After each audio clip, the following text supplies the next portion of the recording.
پروردگارا قرآن کریم را بهار دلهای من و نور سینه های من و برطرف کننده غمهای من و نابود کننده ناراحتی های من قرار بده.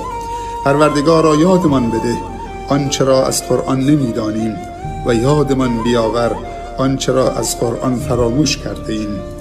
پروردگارا تلاوت قرآن را در منتهای ادب و اخلاص، خشوع و تواضع و زیبایی آنطوری که تو دوست دارید و میپسندید و راضی و خوشنود میشوید در طول شب و روز نصیب من بگردان.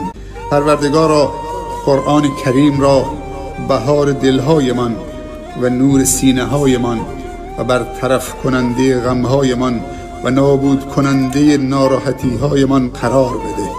پروردگارا یاد من بده آنچه را از قرآن نمیدانیم و یاد من بیاور آنچه را از قرآن فراموش کرده ایم.